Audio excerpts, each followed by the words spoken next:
Louis Gregory. Ryan Cirkvenick. Arnell Quinn. Katie Souls. Eileen Waldo.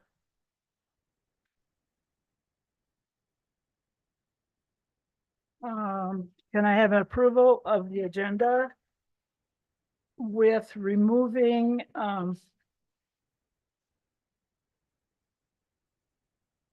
where'd she go? The wildfire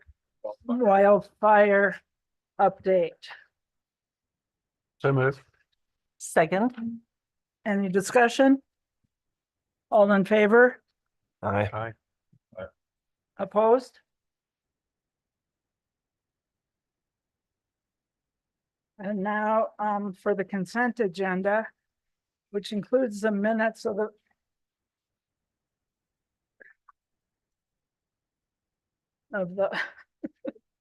I'm good.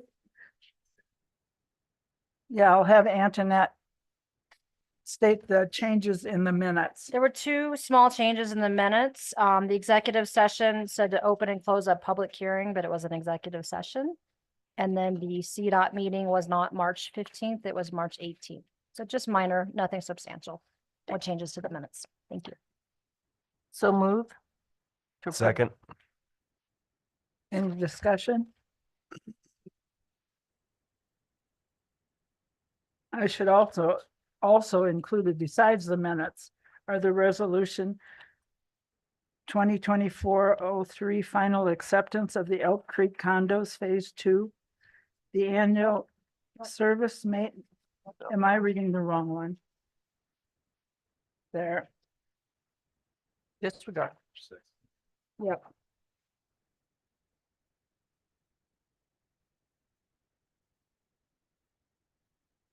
So it includes Merrick's work order number 4.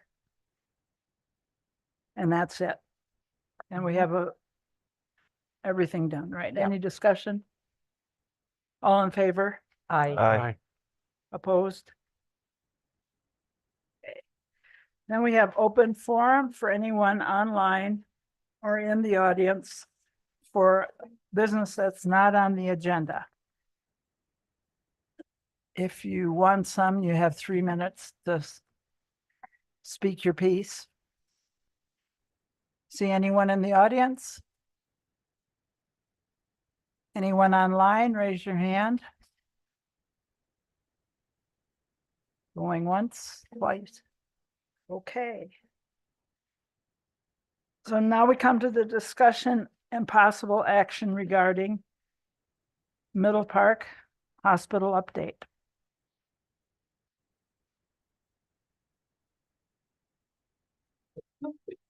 Good evening, everyone. Thank you for having us tonight. My name is Andy Redzavich. I am the Executive Director of Middle Park Medical Foundation. And this is Tiffany Freitag, who is the Director of Business Relations at Middle Park Health. We just wanted to give you an update on where we're at with the Fraser campus that we've been talking about building for a very long time now. And I wanted to start by thanking you all for approving the Donor Advised Fund grant through the Grand Foundation that we applied for last fall. So we very much appreciate that. Thank you. So we've been talking about this project for quite some time. I think we stood up here maybe a year and a half ago and gave you an update, and then the project kind of slowed down.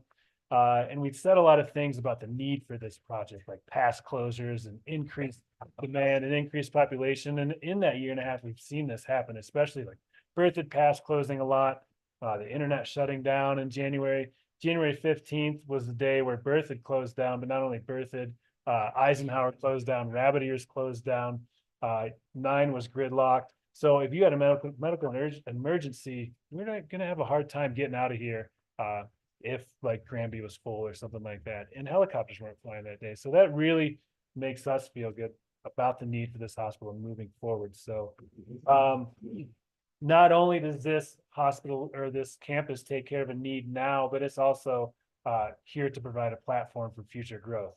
We're seeing growth in population. We're also seeing growth in popularity of our county and all of our towns here. People love to come here and recreate.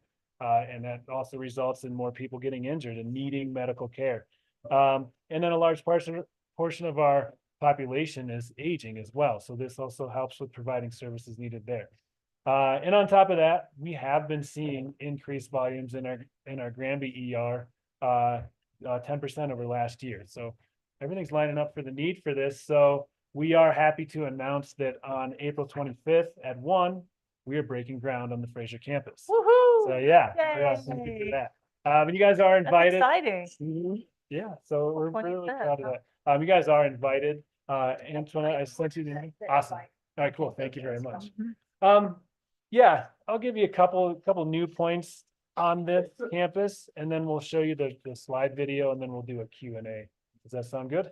Yeah. A couple things I want to highlight. There's big concern and big issues of mental health in Grand County. And although this campus is not going to solve the mental health issue, it will provide a point of access.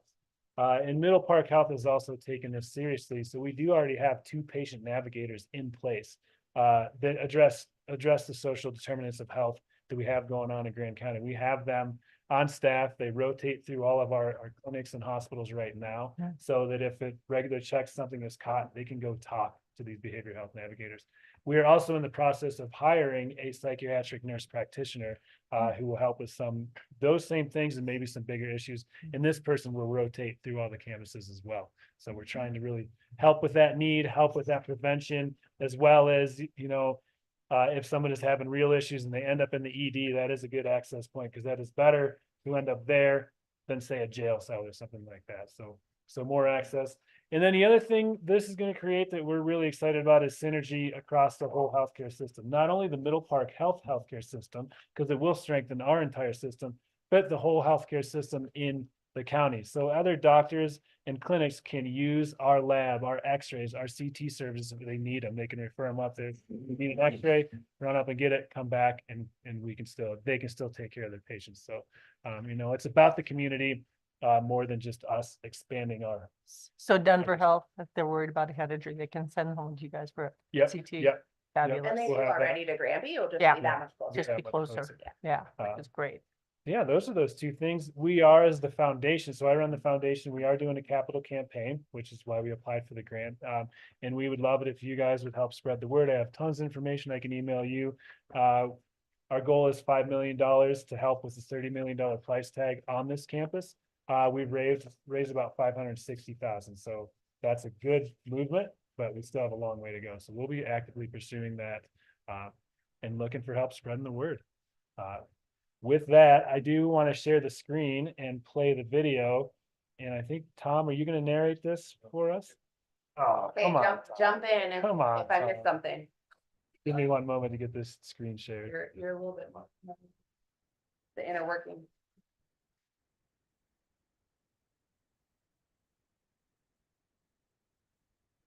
All right, we're going.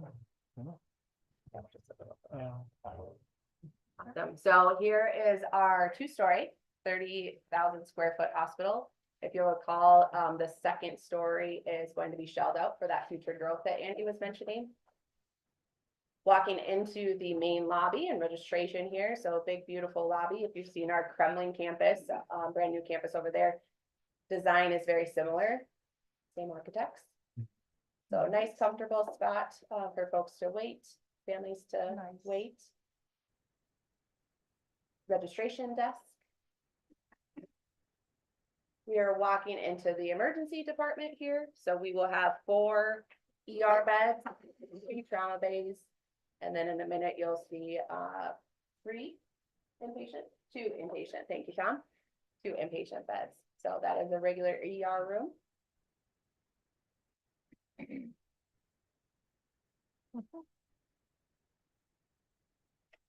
Just down the hallway, this is the inpatient unit. So you're walking into a inpatient bed here. There is a ensuite bathroom for those patients. Very similar to our Granby addition as well. These rooms look exactly the same. So this is gonna be for those shorter stays. So you need to be observed for a day or two. There's a spot for you here. Nice. This is the trauma bay, so there'll be two of these. So this is where, really close to the ambulance entrance, the ambulance would bring your trauma patients right in. Two big spaces connected with this sliding glass door, so the staff can go between if there is two trauma patients at the same time. And they will be set up the same way as Granby and Crumlin because the teams will go between all locations. This is the ambulance entrance.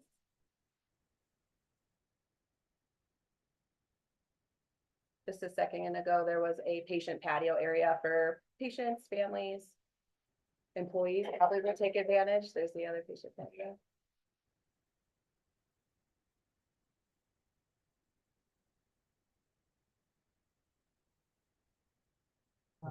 Ciao. Real job, real slow. That is the fly-through of the Middle Park Health Fraser campus. Fabulous. Yeah, It's Thank gonna you be very much. such a fabulous addition There's we're for excited. the Fraser Valley. one thing I did not share. Our slated completion date is May of 2025, so pretty quick turnaround. time. Wow. Uh, Good luck with that. So. And that was set by the contractor, Yes, so yeah. hopefully they. That's what we know. said too. Good luck. But no, they assured us that it's gonna be done. So we're Wow. very, very excited about that. Wow. Are there any questions at this time? It came up yesterday in some conversation. Is there a possibility of a third floor? I do not believe that's a possibility. I don't think it's that. It's not engineered like that. Okay. There is still a possibility. So the way it's designed, we can put it to the west. This is better, being yeah, recorded, Dr. Cole. Talk in the microphone so people can hear you out there. So on the west side of the building where the helicopter pad is, Mhm. that can be excavated. We can put two more floors in there, which is 15,000 square foot. And move the helicopter pad to the roof. Which should give us at least foreseeable future growth. Right. Wonderful. The timeline for the future, the upstairs, the second level is to be determined. So we'll be looking at, community need, what services make sense, where has the biggest growth happened?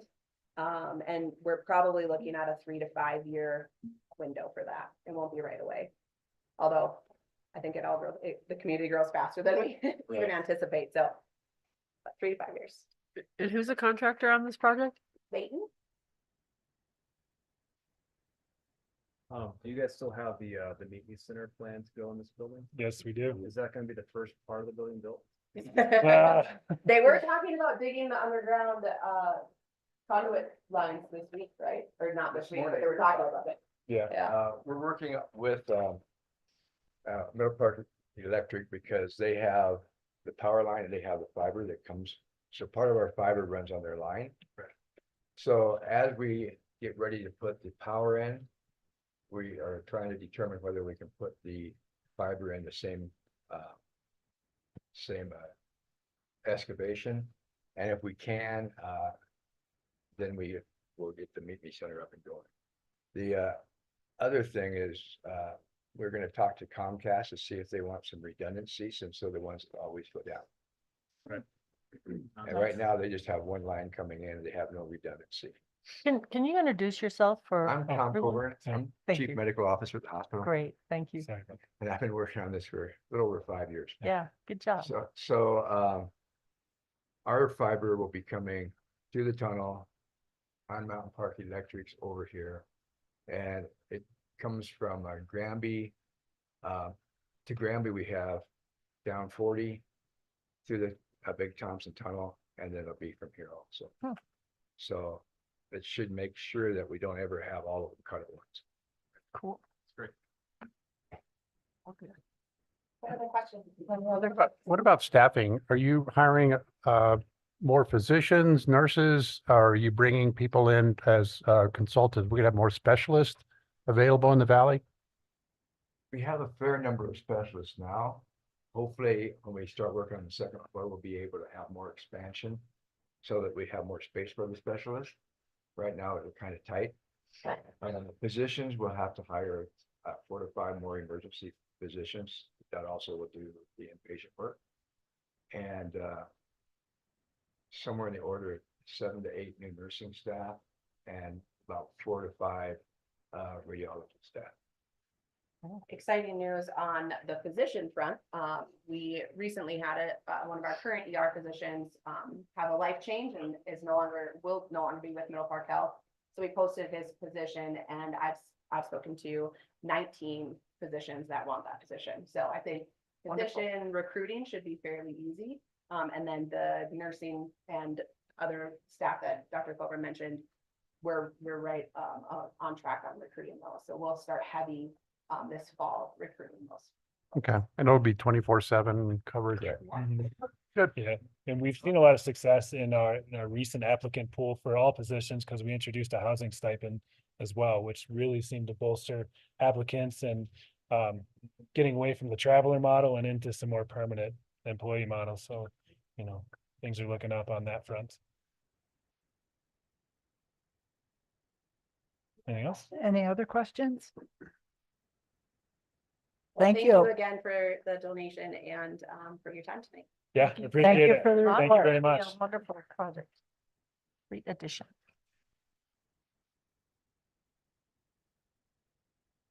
And now we have resolution 2023-0308, support of Colorado Child Care Assistant Program. And Sarah. Hi. Hello, everybody. Give me just a second here and I am going to share my screen.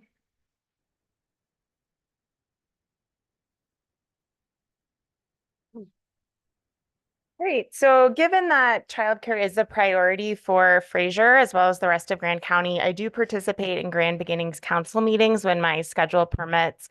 One of the things that Grand Beginnings does as our county's early childhood council is stay abreast and work towards legislation that benefits early childhood education and well-being. So one of the top priorities that they have set as a bill that they wanted to support this legislative session is this Colorado Child Care Assistance Program bill, HB 24-1223. When asked what communities could do to support this bill and to support Grand Beginnings in supporting this bill, they said signing on as a supporter of this fact sheet would be the best way to go about that. So I just wanted to present you some information on the bill and see if this was something that the town was interested in signing on as a supporter for. I'm going to skip over here. The Colorado Child Care Assistance Program is a program through the state that provides tuition assistance for low-income families so that they can afford childcare. So based on income qualifications, if they meet one of the other programs' eligibility, it generally is they have to be working, looking for a job, attending some sort of training, or going to school. Then based on their income level, there's a sliding scale. They get support from the state. It's administered through Grand County Social Services, and it helps them pay for childcare and early childhood education services. So this bill is meant to further streamline that process. It does state that counties are not able to add on their own additional eligibility requirements, but makes the eligibility process much faster and more streamlined. It does a couple other things. It allows the early child care providers to receive the money up front. Sorry, you can't see this very well on the screen, but this is in the packet. But it allows them to receive those payments up front and to receive it for every day that the child is enrolled versus, so if the child is sick, they still get their reimbursement payment for the day. It expands eligibility to parents that are attending substance abuse treatment programs, as well as provides presumptive eligibility for teen parents that are attending school. So I'm happy to answer any questions you might have. Katie Hill from Grand Beginnings would have loved to have been here, but she said, Ironically, she did not have help with her 2-year-old this evening, so she was home with him.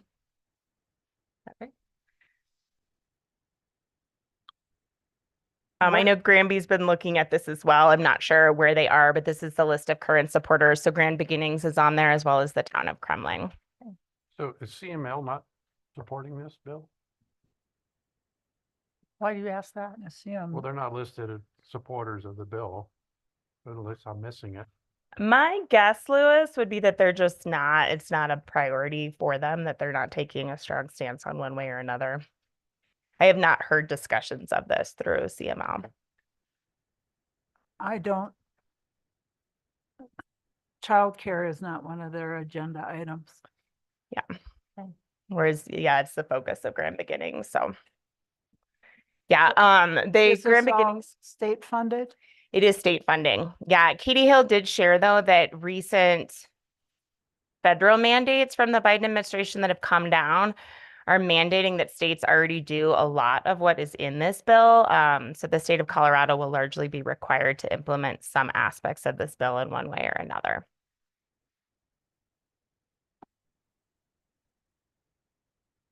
Well, what I read, it sounded like a good thing for children, their parents, and the state. So I'd like to make a motion to approve resolution 2023-0308. I second it. Any discussion? All in favor? Aye. Opposed? Okay, is Great, thank you. that all you need from us, Sarah? Yeah, it's a quick Google form, so I will fill that out and we will be signed on. Okay. Thank you.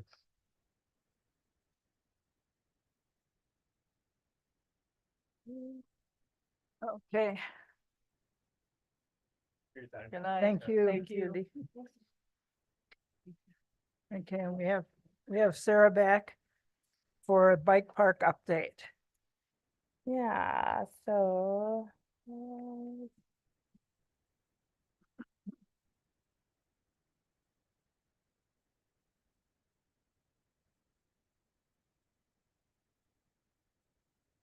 Not finding my PowerPoint. That's okay. I can do the update without the slide. So I just wanted to update you on where we are at with the bike park. We did submit a concept paper to Great Outdoors Colorado GoCo, which is their first step. And then they either invite you or do not invite you to apply for funding for that round. So we did submit that at the end of January. They did not invite us to apply for funding in this last round of grant cycles for them for the fiscal year. They did debrief with me and they provided feedback that they thought it was a very valuable project. They really were happy with the engagement process around it, with the number of partnerships and interest that has been shown throughout the community. So they overall viewed the project very positively, but it was a large monetary ask with a lot of pending funding elsewhere in the budget. So the budget overall for the project is close to $1.8 million if we do the full-blown project. GoCo, you can ask for up to $1 million, but and they don't have a set match, but they really just, they explained how in their last round of funding, they have the least amount of funding for the year. So they've encouraged us to come back. Their next cycle is late summer and hopefully have some more funding lined up. So we are continuing to move forward with the project. One of the things we're working with Colorado Parks and Wildlife, we do have a new CPW rep that started with CPW the beginning of January. So we've been working with him. He has expressed some concerns about the project. I think we can address most of those concerns, but we're kind of waiting for some more feedback from him in regards to the bike park design and if they have any suggestions on how we could better mitigate potential impacts to the adjacent wetland habitat would be next to the bike park. I think that's one of the concerns just with migratory birds in particular that nest there. So we are engaging with them, trying to get feedback, and then we're continuing to work with the rec center still very much on board, or the rec district, Headwater Trails Alliance, the Ground Foundation, the Grand County Mountain Bike Alliance is also very eager to fundraise, and they've got a lot of great fundraising ideas. And so we're hopefully going to get that CPW feedback, line up some other funding, and then we can apply for GoCo again later in the summer. So We are shooting for construction in summer 2025, but it will be contingent on getting funding lined up between now and then. As part of this and kind of with the money that was designated for the bike park by the board for this year was 150,000. Paul's going to be talking to you in a minute about parking lot design and working with Merrick on that. And then we've also been working with Mountain Parks Electric to bury the power lines. So they've given us an estimate of approximately 120,000. So this is the power line that's just south of the ponds there. We're hoping to bring that down by having some of our Fraser town staff do the actual like trenching and some of that physical work on the front end, but they're not able to give us an estimate of how much that reduces the price, but we're hoping that gets us down below 100,000. But we should have more information on that hopefully by early May, and then can bring a proposal to the board for that. And then that work could be completed later this summer, likely in July, once that area is kind of dried out. Any questions?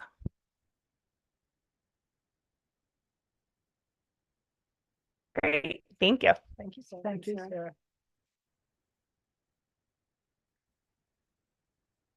And now we have Paul about the Merrick work order number 7, parking lot design. And he's scheduled for 5 minutes, which I think is unreal for any parking discussion. So she's going to bring up a sketch that Merrick provided when we were trying to get the GOCO grant. We submitted this as part of that application. But this is sort of a preliminary design right there near the Snowcat as you come in on the Safeway access road, utilizing that area there between the access road and the Mariann's Loop Trail. And so this design would get us 15 parking spaces with 2 ADA spaces, and then it would have a connection down to Mariann's Loop Trail. This gave us, it does have a retaining wall along the Safeway frontage road, but this gives us the most spaces available. And it delineates the parking area from the road instead of having the parking spaces right on the road. But it does give us 15 additional spaces that would then, obviously they're not dedicated strictly to the bike park, but it would be parking for those to use the bike park. It is a budgeted item in this year's budget. So it was in the staff briefing. So I recommend we move forward with the design that will obviously move the drainage around and through, but then allow parking spaces there, but more importantly, allows 2 ADA spaces for the adaptive bike park section we're going to have. Allows them a parking space and a way to get down there appropriately. They can access Marianne's Trail. Yep, get right on Mariann's Trail and do whatever they need, but it gives the access right there without having to get back behind the buildings that are not always accessible back there. So it's a total of 15 or?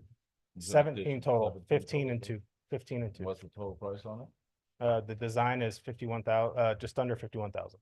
And what's the estimate to get it finished? Don't have that off the top of my head, but this was going for, gives us a shovel-ready project. When we do get GOCO, we already have the design ready to go, and we're not spending 4 months after funding trying to get the design done. We're trying to be ahead of the game for this funding. So this ties in with the GOCO funding.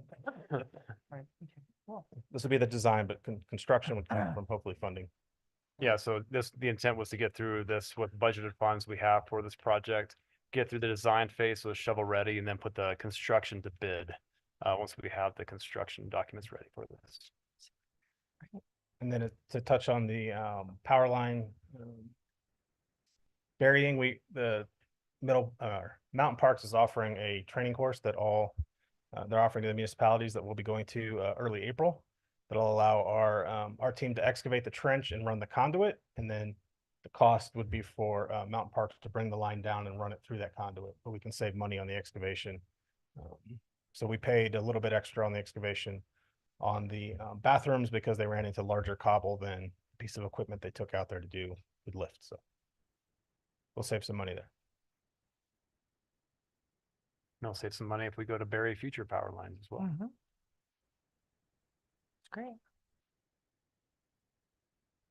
Well, does it cannibalize the current parking spots along the road there?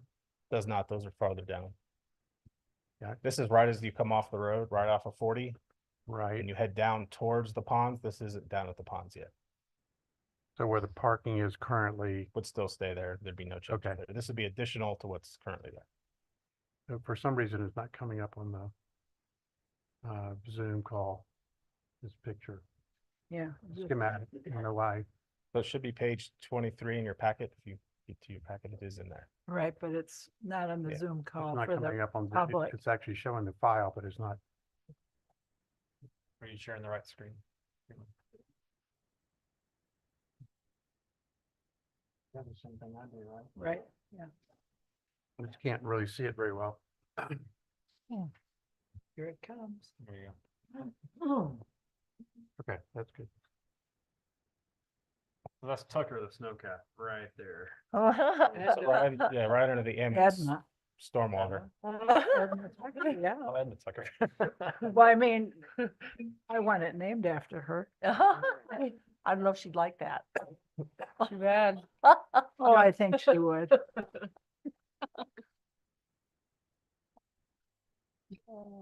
Yeah, but this would actually provide a third public parking area. In addition to the parking that you're referring to, Lewis, is existing, that'll stay the same. And we also have a little bit of public parking actually on the paved parking lot behind the Fraser or the Safeway Marketplace building. What happens when and if and when that becomes a two-way road?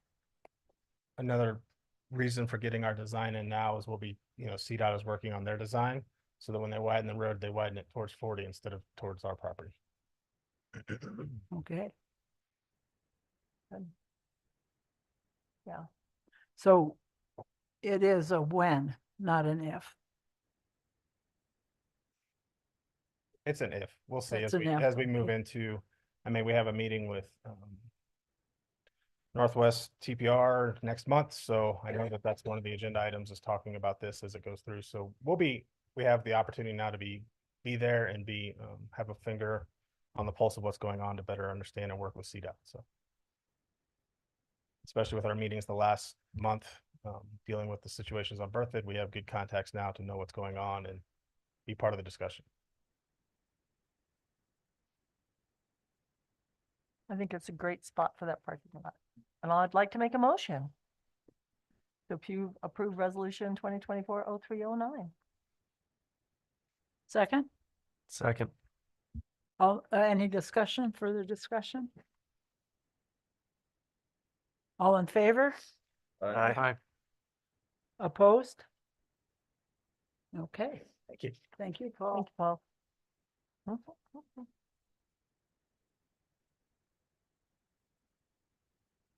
And now we have the Lori show. It's what you've all been waiting for, isn't it? We have good news today. Yeah. Yes. Yeah.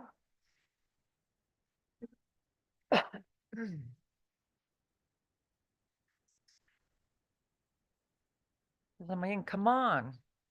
First one to Yes, throw it Oh, up. yeah, Notice that. the new logo. You're welcome. Went a little crazy and went, hey, I'm gonna be the first one to use that. So, go ahead. Just a little crazy. Great, thank you. Sorry, it's not coming up on. Is that coming up? Zoom. Uh-oh. There it is. There it is. Okay. Come on, behave technology.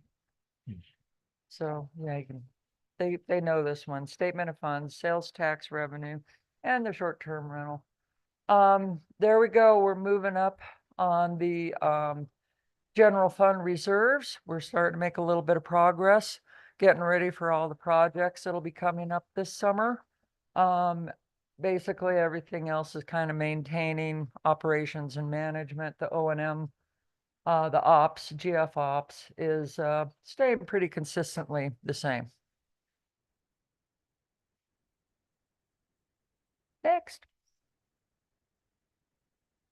Yeah, and then we did receive, as I had mentioned before, we did receive the grant funding, and I've input the sales tax for February. And coming up, we'll be starting to receive some of our property tax from Grant County. That'll be coming up this month. Haven't seen it come in just yet, but it should be soon.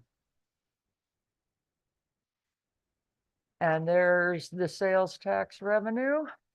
And I was very pleased to get to say that I don't think the big winter storm and all of that impacted our sales taxes negatively at all. As a matter of fact, the sales tax from 2024 is a 6% increase over 2023.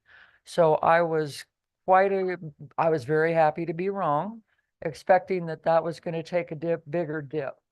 So sales taxes are doing great. And I'm expecting that. And do remember, these are the March sales tax revenue that is reported, it's reported in February. It's reported and collected in February, and it's January. So that's January sales tax that you're looking at there. And so I'm expecting February to do as well, if not a little bit better. Yeah, I said that part. Your short-term rental, the short-term rental tax revenue actually increased again. It was good to see, yeah, it didn't go down. So I was wrong about January. There you go. They performed better, and it went up to 16% of your overall sales tax revenue. So short-term rentals performed very well again. Great. So any questions? Because the next slide is going to be what I Nice. just stumbled Policy through did saying. not show it slow down one bit. I just wondered, do we have an estimate of what increase in property tax is going to be? I mean, because mine went up 70%. I don't know if that was across the board for this community, but that's a pretty significant increase. It was Property tax. it was significant across the board. What did yours go up at in here? 70.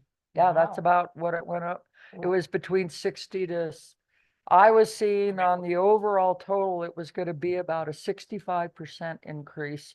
And that's overall, that's just an average overall, not Wow. individual. So when do we start seeing that That- increase? That's coming this month. They're getting processed. And actually, I expect an email from Grand County with my sales tax, or the property tax, excuse me, probably tomorrow. So we'll see that getting input real soon. It's So good is and that- bad for the property owners. Well, yeah, I'm sorry about that, but it's good for the town. Is it reported as the citizens pay their taxes? Yeah, it's collected and it's reported quarterly. Okay.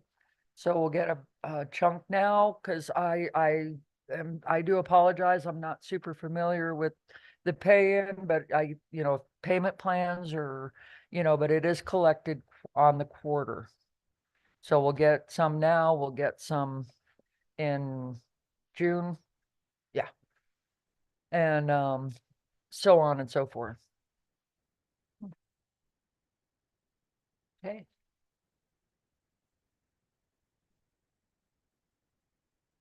Cool. All good. So yeah, good news. Yeah. Okay. Any other questions? Okay, then you can continue on with the amended agreement for planning and pre-construction for Victoria Village. I will. This matter before the board is consideration of an amendment to the agreement for planning and pre-construction development services with Mountain Affordable Housing Development, LLC. And moving forward, I'll call it MAD, for the Victoria Village project to allow for the additional allocation of $320,000 in funds not to exceed a total fee to MAD of $1,082,715, so that the pre-construction work on the design and engineering of the project may continue. The original agreement that the town signed with MAD was effective January 5th, 2023. And this was for the planning and pre-construction development services. The agreement outlines the scope of work for MAD, and that pre-construction development included the administration of the project with regard to master planning, design, site entitlements, permitting, project financing, constructability, negotiation with managing professional services other than the construction manager, general contractor, and overall program management and pre-construction administration. The full agreement that was signed is included in your packet, so please do refer to that in case I missed anything. And the contract stipulated that for the services rendered through planning and programming, they will not exceed the $762,715, including reimbursable expenses and administrative fees. Oh, I can't talk tonight. And then, and that's without prior written consent of the town. So they need consent of the town, because they need $320,000. The agreement outlines the pre-construction expenses, including the engineering, architectural design, public finance, legal, and MADS expenses related to the design and pre-construction phase financing. And the overall estimate was originally $3,178,065. So to continue the ongoing design and pre-construction phase through May 15th, MAD has specified that an additional $320,000 is needed to supplement the previously approved amount of $726,715. Additional funding of approximately 1.8 million will then need to be allocated towards planning and pre-construction expenses in May of 2024 to round out the funding required as outlined in the contract prior to the remaining services and corresponding expenses of the pre-construction phase. So the allocation requested is $320,000 to Victoria Village Project Fund 1041-865. And where the funds will be coming from is the balance available in the general fund unassigned balance is $2,332,201. That's where the funds will be drawn from.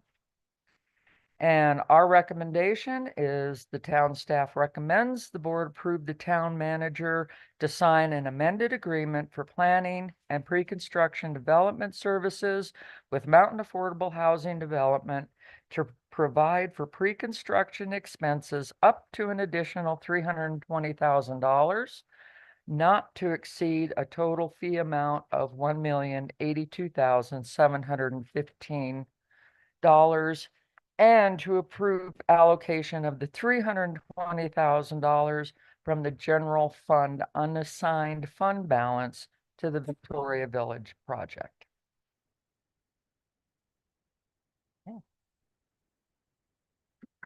Couple things I'd like to add. This also keeps the 1.5 million and the strategic fund untouched in the general fund that's currently budgeted.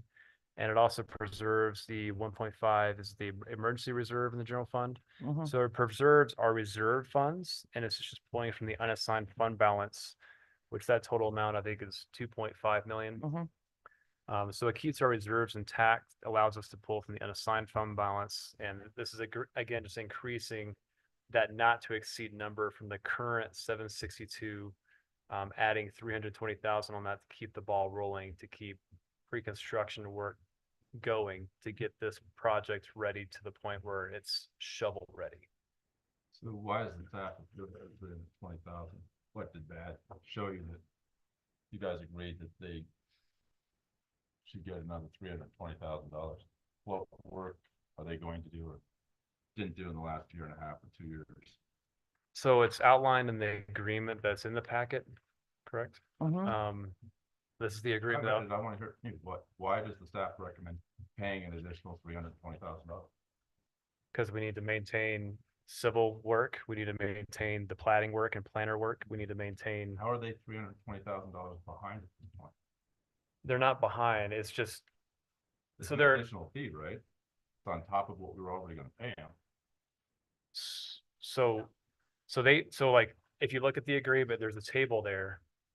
Right here, Parnell, looks like this. Yeah, I looked at It has the two columns there for planning and programming. The next column is for design and pre-construction. It has all these costs laid out. For the first column, they came in $400,000 less than they estimated. So that those dollars that were approved, that not to exceed number of 762,000 went farther than anticipated. But the whole purpose of this agreement was to ensure that the work is being done correctly, which staff agrees that has been the case. They've been doing a good job getting through a lot of the design engineering. They're almost done with the horizontal infrastructure engineering. So for them to continue work and continue with what we have approved through the agreement, it requires the town to approve another allocation of funds to continue work within the estimated costs that they provided. Yeah, I'm struggling with this too. I mean, they signed an agreement last year for these services for a set amount. And now they're coming back and asking for more for what they've already agreed to do. What- No. So Why if you look at this document, Hold on. the agreement here, the total cost that they provide for is actually 3.1 million, $3,178,000. That's in the newer documentation, right? No, this is in the same agreement that was executed back in January 2023. So instead of the town just approving the full 3.1 million, they approved for the first half of the work at 762. And it allows us to just ensure that the work is being done in accordance with the agreement. That they're working well with staff, that they probably went through a good master planning process. They're working well with JVA and their civil engineers, our team, our planning staff, to continue work. It's just a good due diligence way of doing things. So this is allocating more funding that's already estimated to be total. Instead of 3.1, they're estimating more like 2.5 million for all this pre-construction work to be done. It's just allows us to provide allocations to keep the agreement going, but they're well within their estimated costs for doing the Well, work. So these are all dollars that Didn't we get a sa- agreed to. So it didn't get a savings of 400,000. We got what I would Well- consider a B, maybe B minus work when they came in with their original plan of 1,700 for a 1-bedroom, 2,700 for a 2-bedroom, 3,700 for a 3-bedroom. That was their original plan. Right, now we got the second plan that we talked about So the now last that- meeting. Now that they had to go back and readjust their plan, if they would have done it right the first time, we'd be saving money. But now, since they did it wrong the first time, we're gonna have to pay them back the money that we were saving. So I what I'm disagree. I saying. think we're just paying them out as the work comes up, Right. is how this is playing out. It's Right. a good business practice. So it's It's a all level budgeted. We have- construction, Well, I'd like to where see they're the just work. taking another draw. And if Right. we We don't just- approve it, So we're then not- they can't move Uh, forward. One at a time, please. Sure.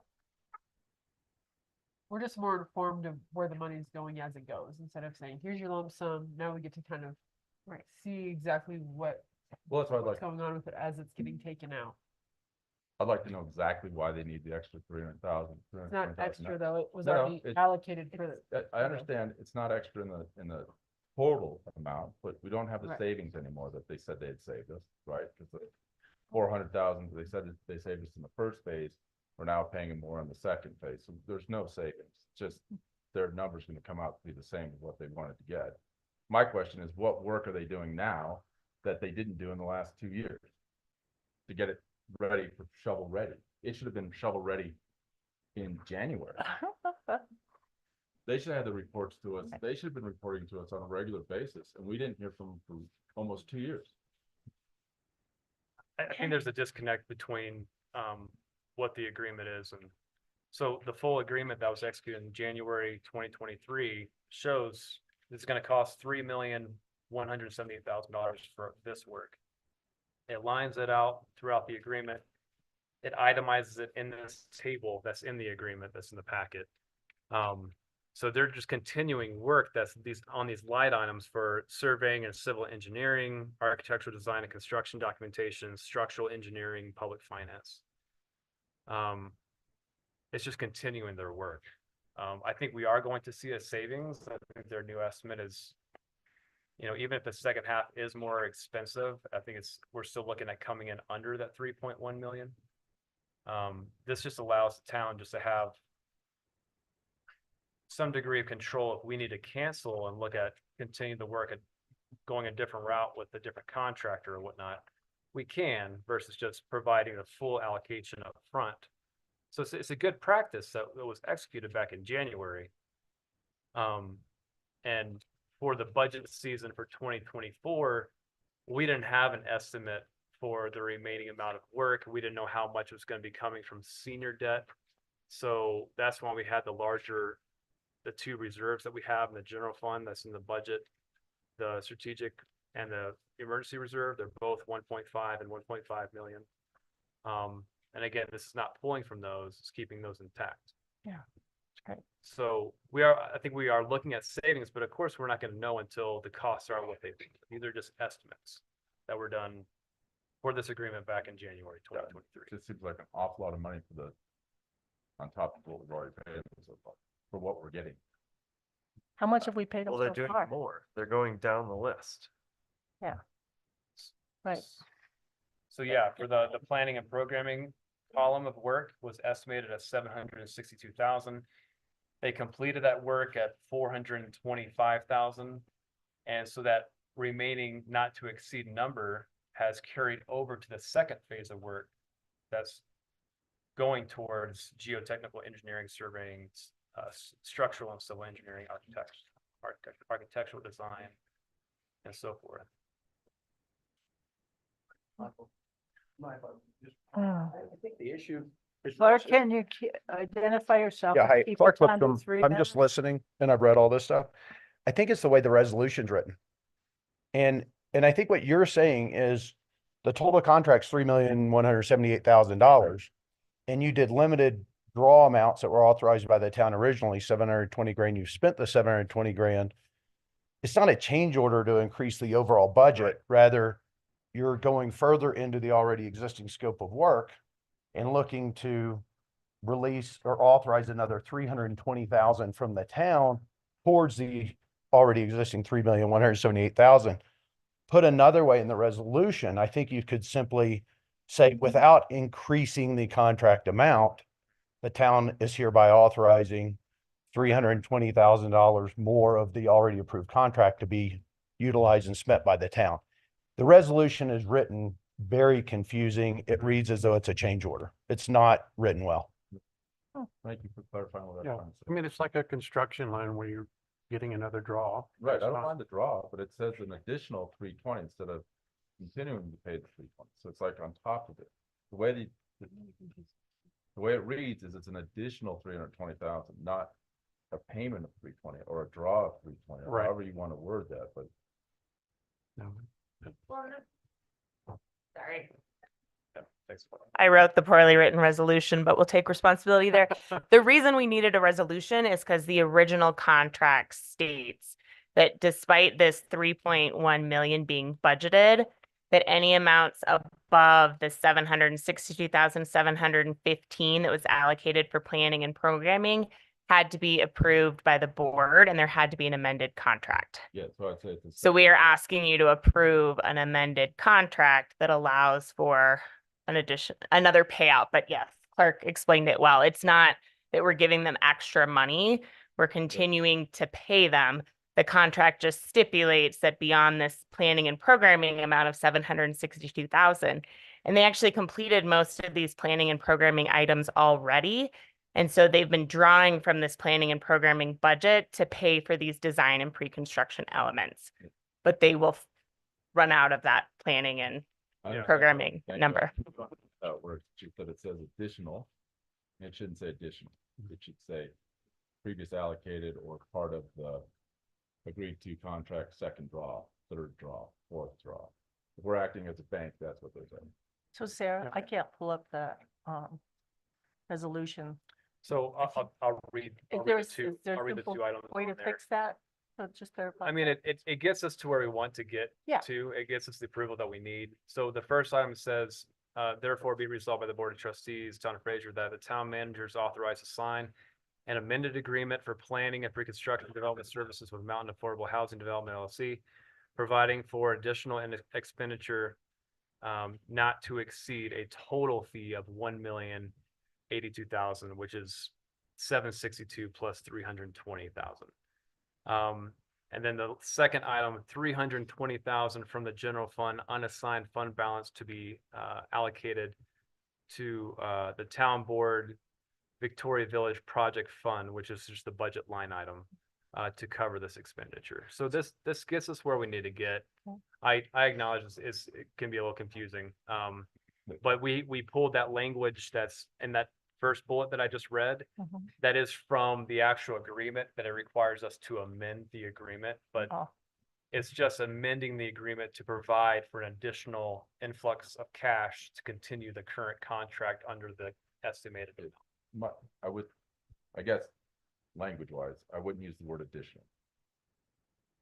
It's already been planned, the 1 million, whatever it comes out to being, is already planned, so it's not an additional 320, it is the second draw, or it is, Yeah.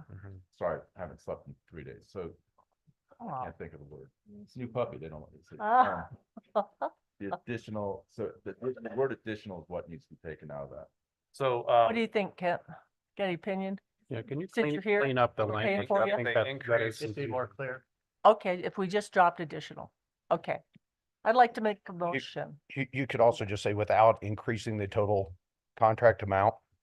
Yeah. Just for clarity. Name enough, I deal with these people misinterpreting stuff. I like really plain black and white elemental language. Okay, And I thank- think that's a good way to do it. Thank you, Mike, that's Clark. what's throwing out. Yeah. That's saying additional. I'm like, No, well, I get I'm it. reading this, and I don't see what it was.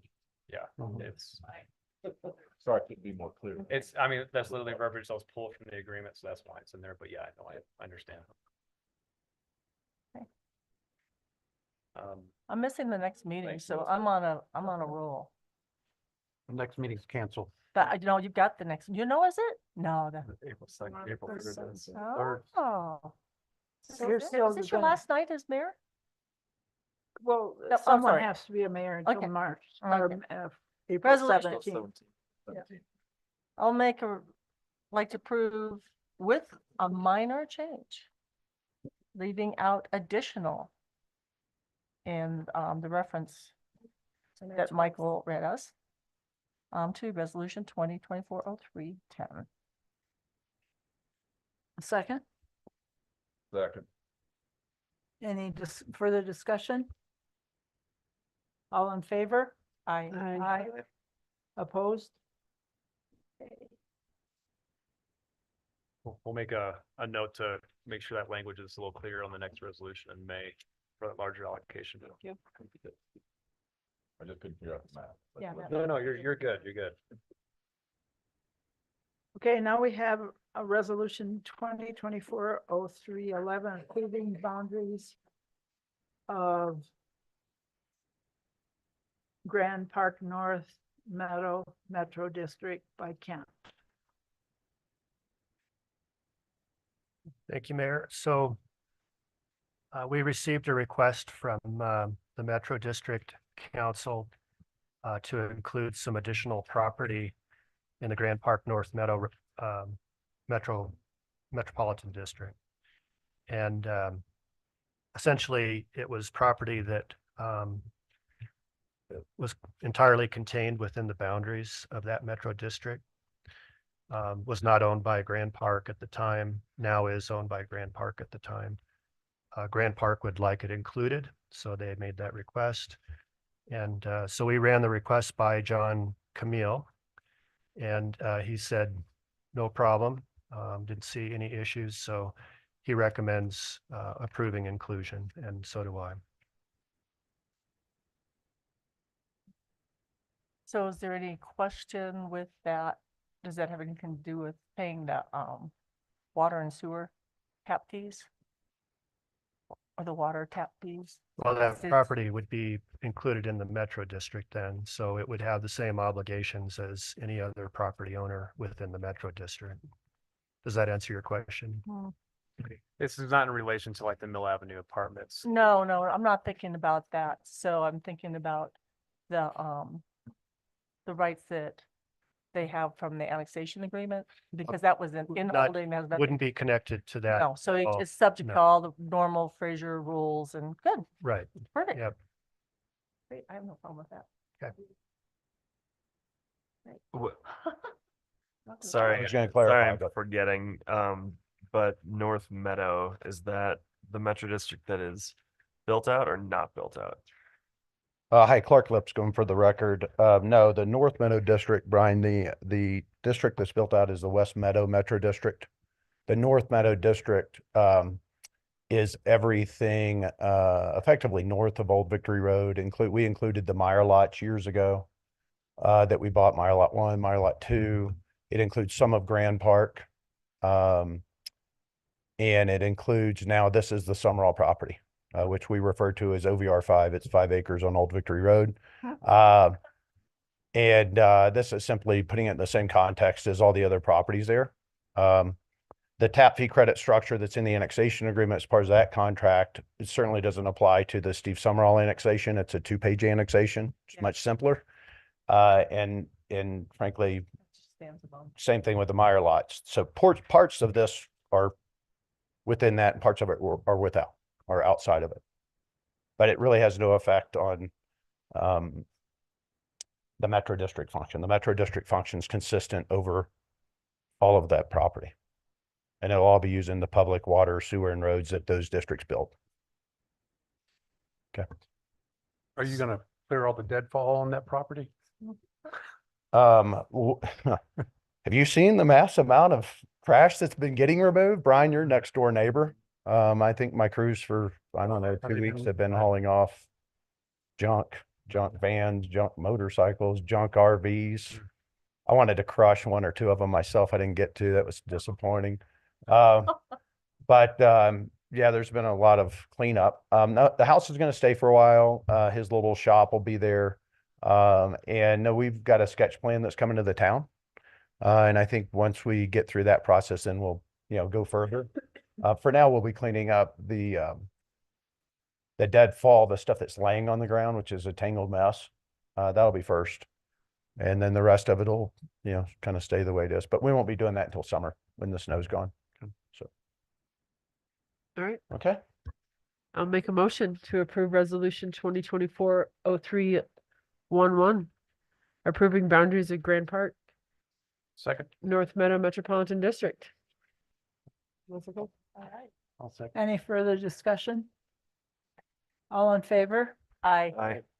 Opposed? Yeah. There you go.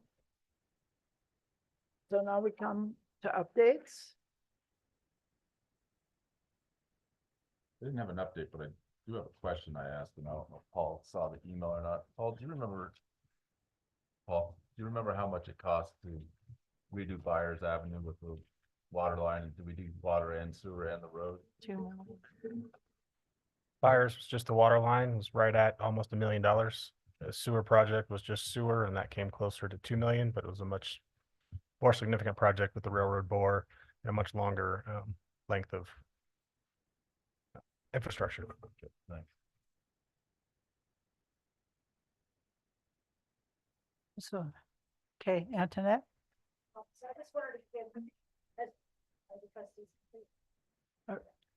No, I have, no. Do you have anything? Oh, yeah. Oh, yeah, we got lots of updates. Well, go ahead, Antoinette. I just want to give a quick update on the election of where we're at. As of today, we have 8.5% of the ballots in for the regular municipal election. And that's the trustees and the mayor's election. And we have 17 ballots in for the DDA total. So please get the word out. The election is on April 2nd. We'll be holding the election day at the Fraser Church. Not here at Town Hall on election day, but we will be able to have ballots dropped off here on election day, on April 2nd. Thanks. Wow. Sarah? Can I just add to that? In relation to the DDA ballot measure, in addition to having received a small number of ballots, we've also received very few people coming in to complete affidavits. So again, most individuals and entities that are eligible to vote do need to complete an affidavit in order to get their ballot.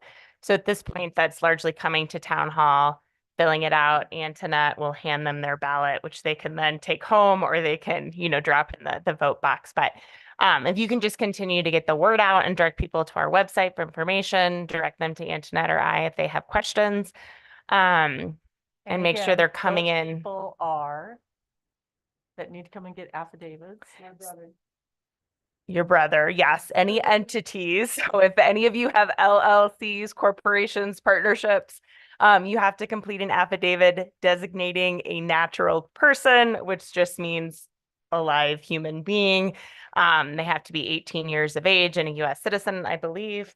So you have to fill out an affidavit designating them to vote on your behalf as well. If you did not receive a ballot in the mail, then you likely fall into a category, or we apologize, we have somehow missed you to get that ballot to vote yourself. So basically, if you do not have a physical ballot that you've received for the DDA, but are eligible to vote, you need to come in and complete that affidavit, either to designate a natural person or just, if you're a leasee, someone who lives within the boundaries but isn't registered to vote within the boundaries, you wouldn't have gotten a ballot, but you are eligible to vote if you are a Colorado registered voter.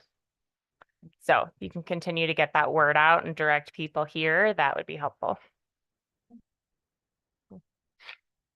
Okay, thank you, Sarah. My update is about, Sarah and I went to the meeting in Kremling last week, was it, Sarah? Week ago, and they had a little discussion about the 1.9% tourism tax, or the money that goes to the tourism board. And that bill passed, what was that, like a year and a half ago, about that it doesn't have to be spent on advertising, just advertising can be spent on all sorts of things now. And affordable housing and daycare was on the list of things that it can be spent on. Cool. And the tourism board, I think, is help decide where it goes. And they're having a meeting about it. I think they don't know exactly when it is. They said in June sometime, so stay tuned. And I'll bring a bunch of screaming kids to it, and that's gonna be awesome. So it's gonna be in June. And we can push to have it maybe help with Victoria Village daycare. So Katie, it sounds like they wanted to retain 90% of the funds for the tourism Right. board. Yeah. So on. that's something that we wanted to have on a future discussion item for Yeah. the board, as far as what your thoughts are on that, because they do pull lodging tax from Fraser, Yeah. and we obviously have a lot of initiatives, and I've vocalized these mayors, managers, commissioners meeting, just about, the town wants to see, the municipalities want to see that their lodging tax dollars being pulled from their communities. It's not being pulled from Winter Park, but every other community they're collecting this lodging tax from. We want to see it being used in a way that's in alignment with our goals and priorities for the community, which reflects childcare and affordable housing, and maybe public transportation as well. But that'll be a good future discussion item that we'll put on the agenda for the board to kind of take an official stance of, do you support, the tourism board's kind of idea of 90% of its revenue going to future tourism initiatives and marketing? Or would you like to see those funds used for other things? And I did also look on the tourism board's website, and it looks like they have an open position, just throwing it out there for anyone who might be interested. Great. Maybe. Thanks for going. Yeah, it was interesting, wasn't it? Mhm. The meeting. Mhm. Okay, I just have two minor things. I left a petition in each of your seats, and then I emailed you about it, and it's an extension of our opposition to House bill, Senate Bill 213 last year. It's a continuing fight to keep local control. Yeah. And so, I'll sign that online. yeah, if you go to in the email I forwarded, there's an easy click, but I just printed that out so you could read to see if you wanted to open the email Great. Thank you. Do we fill this out or do we do it online? online. And then in your most recent CML newsletter, which I think you all get, there's a storied history of the municipal clerk, which is kind of interesting. It's not relating to any National Clerks Day or anything, but it's an interesting read on Huh. page 5, if you do Okay. that. And thank you to our clerks. All right. Especially when there's multiple elections and when. Yeah. Oh, God. Election season. Yeah. All right. Any other? I have one other update.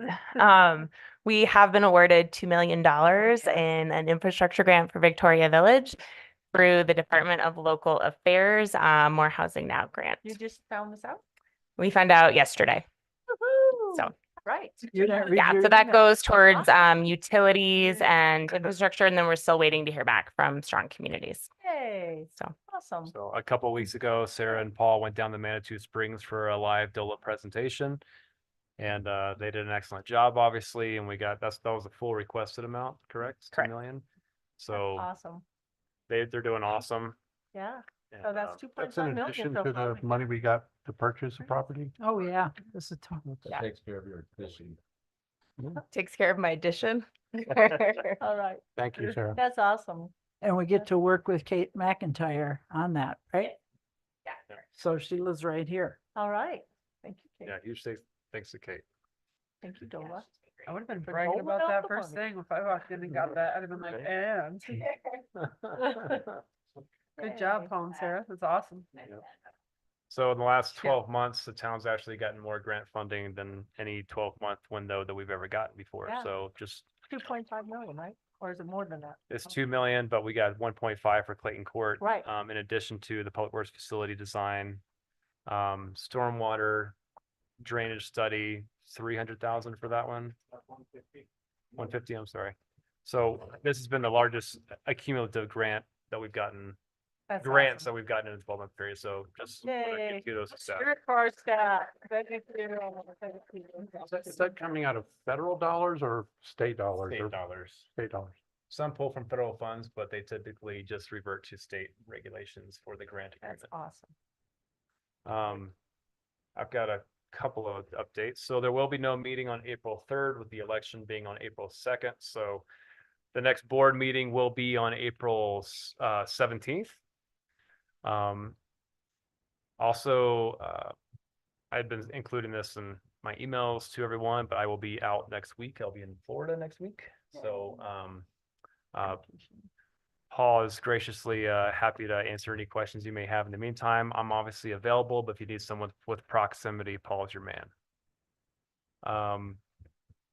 We did have we've had a couple of meetings with CDOT, and I'm just gonna, I think you could hit some of the project focus things you want to. Paul mentioned before that we've been improving our communications with CDOT staff regarding things like Highway 40 maintenance challenges, staffing issues, budget issues, Berthoud Pass mitigation, avalanche mitigation, maintenance, future major construction projects and such. We got those communications updated dramatically. They were still sending emails to Fran Cook. And 5 of the people who are no longer with the town of Fraser or even with the town of Winter Park. So in addition to becoming the new Northwest TPR planning assistant, which we will start July 1st, we're looking forward to improving our communications with CDOT to a much higher degree. And when we're looking at things like design of a parking lot that's, within their or near the adjacent to the right of way, where they're looking at Highway 40 expansions, having this communication that is just inherent on us being the Northwest TPR planning assistant, which has a very strong communication stream with CDOT. and other entities. It's just gonna be to our advantage to push forward local projects. And I'll hand it to Brian for some of the other things there. Yeah, I was really pushing on Bertha Pass and just the state of it this year with all the closures. So that was kind of the impetus for this meeting. So we were joined by Mike Chapman, who's a meteorologist for CDOT, Karen Bordelais, who's the kind of the project manager up here, and then Jason Smith, I think is the Region 3 director, and Spencer Dickey, who is the maintenance manager for Region 3. And they kind of went through the whole spiel over the last few years. They've had a lot of people retire, a lot of people kind of forced into retirement. So the turnover that needed to happen at CDOT in Region 3 has occurred, and now Spencer is really doing a good job of rebuilding that and setting a forecast and figuring out what to do differently for next year. So Now, Region 3 is from here to it's the top of Berthoud Pass. over to And Grand pretty Junction. much, yeah. Yeah. Oh, yeah, it's a To big Grand area. Junction all the Yeah. way. Yeah, But the what's it like the closures on Tuesday, Wednesday? they sure do. It was like, And and it it didn't Just affect the let businesses bad, maybe your business. Just plan the everyone Tuesday, Wednesday, and Thursday. Everybody will have it. It's true. It's true. But yeah, I mean, avalanches are still occurring. We get closed today even. Just- yeah. I did learn that there's a name for that bank. So as you're leaving Winter Park, you do the first switchback, and then you have that long incline before the second switchback. That 50 feet or so of bank is called the 300s, and that's what slides all the time. Huh, you know. Between the first and second. Yep. Okay. So yeah, which that was a big problem over MLK. I mean, all the banks were sliding over MLK, but yeah, it was an interesting meeting for sure. But we're gonna keep on staying on the gas and try and make sure that they get the improvements that they need. You know, it might be snow fences in the short term. Maybe we go to 4 lanes eventually, but it's never gonna happen if we don't start now. So we have to start planning. And you're staying on the board no matter what happens with the election? Is that what I understand? If you guys want me to. Okay. So as the vice chair, I actually don't need to represent a municipality. But it would be great if I could represent Fraser as well.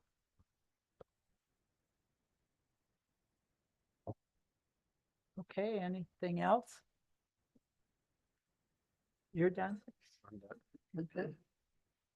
Okay, I guess it's time for us to move into executive session. We have a motion. Yeah, I have it. I'd like to move to enter into the executive session for a conference with town attorney for purposes of receiving legal advice on specific legal questions under CRS section 24-6-402-4B for the purpose of determining positions related to matters that may be subject to negotiations, developing strategies for negotiations, and for instructing negotiators under CRS section 24-6-402-4E regarding litigation to include town attorney Kitten Whitmore and town manager Michael Brock. Second. Any discussion? All in favor? Aye. Aye. Thanks, Chief. Opposed? Okay, and for our audience, we will not be coming back other than to adjourn. And Mayor, this does not need to be recorded because all the discussion will be attorney-client privileged. Okay, thank you, Kent. Okay. 5-minute vote.